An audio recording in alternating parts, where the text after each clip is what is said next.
मैं किरण और आप देख रहे हैं के न्यूज 24। चुनावी सरगर्मी हुई तेज और प्रत्याशी लगे जो राजमाइश में। आइए रुक करते हैं उत्तर प्रदेश के कुशीनगर की ओर, जहां पर चुनावी सरगर्मी के बीच हम भारतीय लोकनायक पार्टी के प्रदेश अध्यक्ष व कुशीनगर लोकसभा क्षेत्र के प्रत्याशी सुनील स्वराज ने आदित्य प्रकाश श्रीवास्तव के साथ खास बातचीत के दौरान क्या कहा, देखिए सतन पांडे के साथ आदित्य प्रकाश श्रीवास्तव की एक खास रिपोर्ट। नमस्कार, के न्यूज 24 में आपका स्वागत है। आइए हम आपसे मिलवाते हैं भारतीय लोकनायक पार्टी के प्रदेश अध्यक्ष और कुशीनगर लोकसभा संसदीय क्षेत्र के प्रत्याशी सुनील स्वराज जी से। ये कुशीनगर में लोकसभा चुनाव लड़ने आए हैं, तो इनका मोटिव क्या है और क्या जनता को देंगे, इस बारे में हम बात करेंगे। आइए हम मिलवाते हैं आपसे सुनील स्वराज जी से, जो हाईकोर्ट के वकील भी हैं। के न्यूज 24 में आपका स्वागत है। आप संसदीय क्षेत्र से लड़ने आए हैं, वकालत भी करते हैं, तो जनता के लिए आपका क्या नज़रिया है और लोकसभा चुनाव लड़ने का आपका क्या मोटिव है, इसके बारे में हमारे दर्शकों को और जनता को बताने का प्रयास करें। सर्वप्रथम के न्यूज़ चैनल को बहुत ढेर सारा आभार, बहुत बहुत धन्यवाद कि आपने हमको इनवाइट किया अपने चैनल पर, और कुशीनगर की जनता को, कुशीनगर के समस्त हृदय प्रिय जनता को हृदय की गहराइयों से अभिनंदन है, वंदना है, स्वागत है। मैं अपना बात शुरू करने से पहले कुशीनगर की युवाओं को, कुशीनगर की जनता से कहना चाहता हूँ, मंजिलें कदम चूमेंगी, रास्ता खुद बन जाएगा, तो हौसले बुलंद कर आसमां छुप जाएगा। प्यारे भाइयों बहनों, आज पुनः एक बार निर्णय करने का मौका आ चुका। हम लोग जज के सामने जाते हैं, अपनी बातों को रखते हैं, जज महोदय का निर्णय आता है। आज हम आपकी अदालत में आए हैं। इस समय अब निर्णय आपको देना है, चुनाव आपको करना है। आप किन मुद्दों पर अपने प्रतिनिधियों को चुनना चाहते हैं, वो बेहतर आप ही बता सकते हैं। हम प्रतिनिधि के लिए प्रयास कर रहे हैं, हम अपने चुनाव के लिए आपके समक्ष आ रहे हैं, अपने मुद्दों को रख रहे हैं। आपको पसंद करना है कि कौन सा प्रत्याशी आपके लिए अच्छा है, कौन सा प्रत्याशी अच्छा नहीं है। आप लोगों ने मंदिर बनाने के लिए वोट दिया था, मंदिर बन गया, धर्म का काम हो रहा है, ठीक है, कोई बात नहीं। लेकिन क्या आप लोगों ने अपने बच्चों का भविष्य बनाने के लिए कभी वोट दिया है? यदि नहीं, तो इस बार अपने बच्चों का भविष्य बनाने के लिए वोट दीजिए, आपके बच्चे का भविष्य जरूर बनेगा। प्यारे भाइयों, नेताजी का लड़का मात्र 10वीं पास है, गुंडागर्दी और समाज में तमाशा करके धन बल के आधार पर, जाति धर्म के आधार पर वो मंत्री बनना चाहता है। वो मंत्री बने, प्रधानमंत्री बने, विधायक बने, सांसद बने, हमको इस बात का दुख नहीं है। दुख हमको इस बात का है कि आपका लड़का, आपका बेटा, आपकी बेटी BA, MA, BTech, MBA पास है, योग्य है, लेकिन उसको चपरासी और क्लर्क तक का नौकरी नसीब नहीं हो रहा है। आखिर इसके लिए जिम्मेदार कौन है, आप स्वयं या नेता? इस प्रश्न का जवाब आप खुद से पूछिए। प्यारे संसदीय क्षेत्र के हृदय प्रिय जनतागण, मैं एक प्रत्याशी के रूप में आपसे वोट मांगने नहीं आया हूं। मैं यह बताने आया हूं कि इस प्रदेश की, इस निर्वाचन क्षेत्र की हकीकत क्या है, युवाओं की हकीकत क्या है। अरे आप अपना नहीं भविष्य बना सके तो कम से कम युवाओं का भविष्य बनाइए, युवाओं पर तो ध्यान कंसंट्रेट कीजिए। यदि युवाओं का भविष्य बन गया तो आपका भी भविष्य बन जाएगा। मैं आप सभी से अपने वादों और आपके मानदंडों पर खड़ा उतरने के लिए संपूर्ण समर्थन मांगने आया है। मैं अपने निर्वाचन क्षेत्र के लिए कुछ उपहार भी लेके आए हैं। मैंने अपना मैनिफेस्टो तैयार किया है, 17-18 पेज का मैनिफेस्टो है। यहाँ बोल पाना बहुत आसान नहीं है, बहुत लंबा चौड़ा हो जाएगा, लेकिन मैं चंद शब्दों में आपको थोड़ा कुछ हम बताना चाहते हैं कि इस सांसद बनने से पहले इस अपने संसदीय क्षेत्र को मैं एक बहुत बड़ा उपहार देना चाह रहा हूं।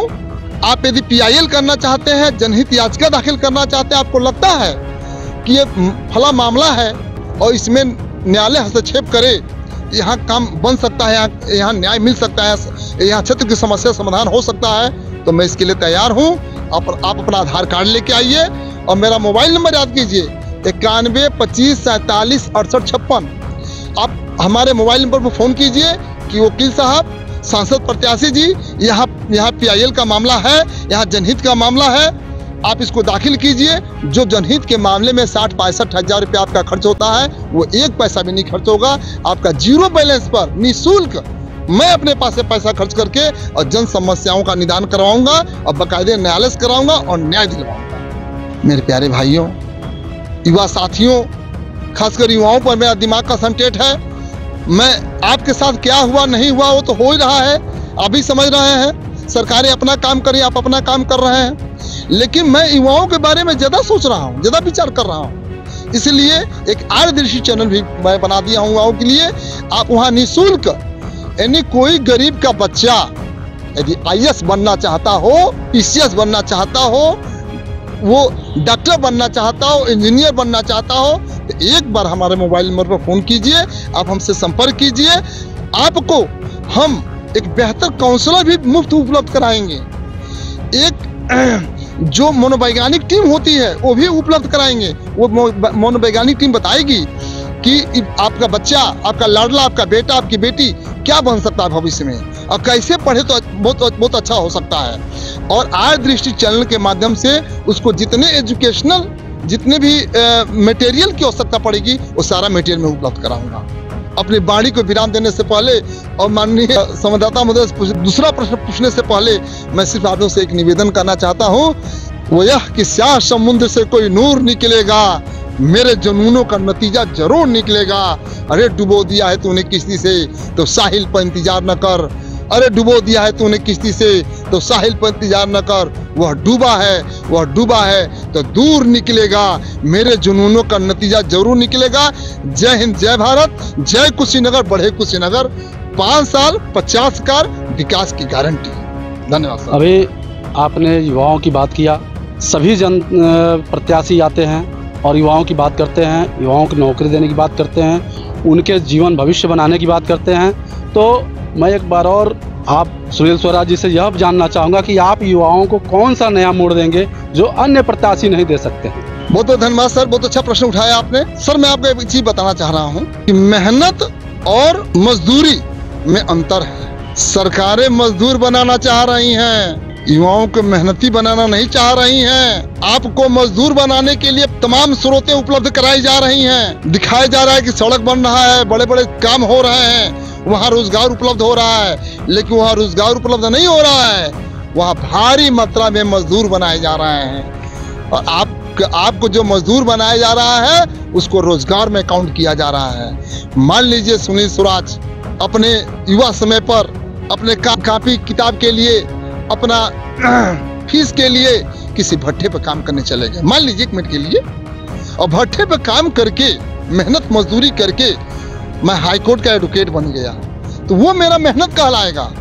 और सोच लिए मैं मेहनत नहीं किया और मैं पुनः उसी भट्ठे पर गया और वही काम किया, काम में कोई अंतर नहीं है, लेकिन वो मेरा मेहनत नहीं कहलाएगा, वो मेरी मजदूरी कहलाएगी। और मजदूरी सदैव मजबूरी में की जाती है और सरकारें इसी मजदूरी को रोजगार में काउंट कर रही हैं। मैं आप लोगों को इस चैनल के माध्यम से बताना चाहता हूं कि आप लोग उन योजनाओं का सपोर्ट कीजिए जो आपको मालिक बनाना चाहती हों, मजदूर नहीं बनाना चाहती हैं। आप एक बार मुझसे संपर्क कीजिए, मैं वो सिद्धांत बताऊंगा, मैं वो तरीका बताऊंगा कि आप भी मालिक बनकर के आप स्वतः रोजगार पैदा कर सकते हो, आदर्श लोगों को रोजगार दिला सकते हो, ऊर्जा के सेक्टर में बहुत अच्छा आप योगदान कर सकते हो।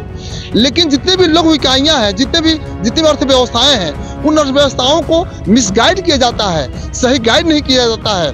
मैं एक काम और किया हूं कि एक विशेष हैप्पी टीम बनाने का प्रयास कर रहा हूं, जिसके माध्यम से यदि किसी युवा को परेशानी हो रही हो कि कोई फैक्ट्री लॉन्च करना चाहता हो, कोई कुटीर उद्योग लगाना चाहता हो, तो वो हमारे पास फ़ोन करे, मैं अधिकारियों से बात करूंगा और उसको पर्याप्त लोनिंग कराई जाएगी और उसका लघु कुटीर उद्योग चलेगा, वो रोजगार भी उपलब्ध कराएगा और रोजगार बढ़ाएगा। अभी हम बात कर रहे थे लोकसभा प्रत्याशी कुशीनगर के जन लोकनायक पार्टी के सुनील स्वराज जी, जो हाई कोर्ट के एडवोकेट भी हैं, और इन्होंने युवाओं के बारे में बहुत अच्छी सोच रखी। इसके लिए मैं इनको धन्यवाद देता हूं कि हमारे चैनल के माध्यम से आप जनता को युवाओं के बारे में इतना अच्छा सोच रखा, और आगे ऐसे कंटेंट के लिए हमारे साथ बने रहिए। इस समय के लिए दीजिए विदा। सत्येंद्र पांडे के साथ आदित्य प्रकाश श्रीवास्तव।